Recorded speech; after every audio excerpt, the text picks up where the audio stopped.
The death of Playboy founder Hugh Hefner is sure to draw strong reactions.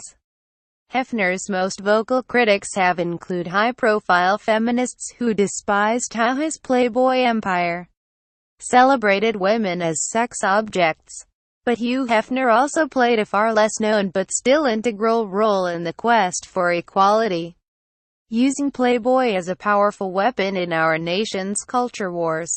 At a time when debate rages regarding the role celebrities, particularly white ones, should play in bridging our nation's racial divide, Hefner's surprising civil rights legacy looms large. Hefner opened his far-reaching media platform to black activists and entertainers long before other mainstream outlets did. He also opened his wallet to fund civil rights causes. Comedian Dick Gregory revealed in an interview that Hefner provided $25,000 towards a reward, which Gregory later credited with helping break one of the civil rights movement's most notorious cases, involving the murder of 3 young civil rights workers in Meridian, Mississippi. Hefner was also an avid supporter of Dr.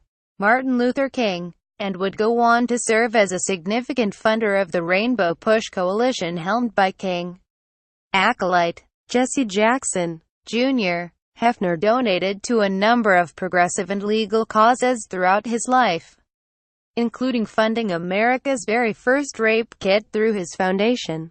Hefner's representation of black Americans in popular culture was just as significant, if not more so, than his philanthropic contributions. Though many may hear the name Playboy and think of centerfolds, or, let's be honest, breasts, those of us who are writers, particularly writers of color, think of names like Alex Haley. Long before Roots made Haley a literary superstar, he conducted the very first interview for Playboy magazine with musician Miles Davis. In the interview, Davis discussed his thoughts on inequality, setting the tone for what would become a staple of the magazine. Serious people giving serious interviews on serious subjects, including many prominent people of color.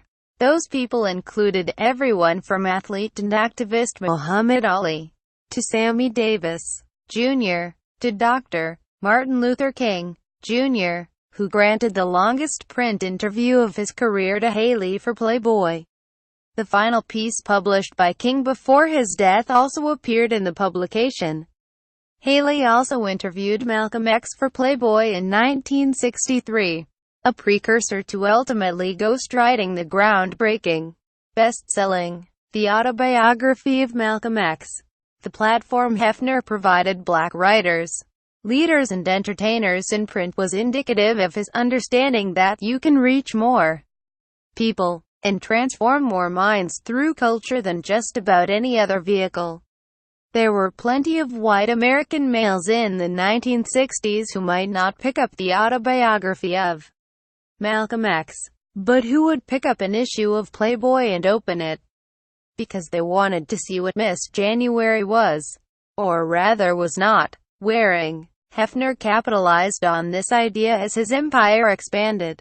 He put black artists front and center on his television programs.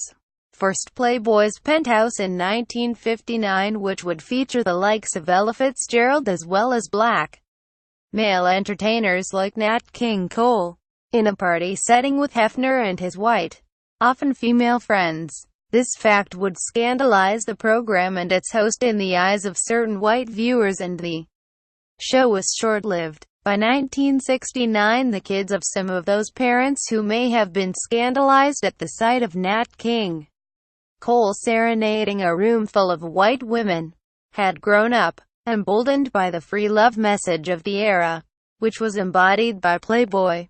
They could now watch Sammy Davis, Jr. serenade a room filled with white women on Hefner's next show, Playboy After Dark, and not see it as threatening or scandalous. After all, Sammy Davis, Jr., Tina Turner and other Playboy After Dark guests were simply cool, and in the world of Playboy, cool had no color. Keep in mind Hefner was featuring black guests in the 60s. While MTV had to be pressured to air videos featuring black artists in the 1980s, Hefner strived to keep his real-life clubs as diverse as the parties on his show. He bought back some of his Playboy clubs upon discovering they were attempting to discriminate against black Americans. Many feminists fundamentally take issue with the fact that Hefner created an empire predicated on the idea that women should embody some feminine ideal defined by men. There is no disputing that this is the essence of Playboy. But there is also no disputing the fact that protecting a very narrow definition of American womanhood has been at the root of some of America's most barbaric racism. To be more specific, plenty of black men have been victimized throughout history because of a fear that they pose a threat to the girl next door, specifically, the white girl next door. But plenty of black women have been victimized throughout history because we weren't seen as worth protecting. After all, we were never seen as the girl next door, when we were seen at all. Hefner upended this cultural motif altogether.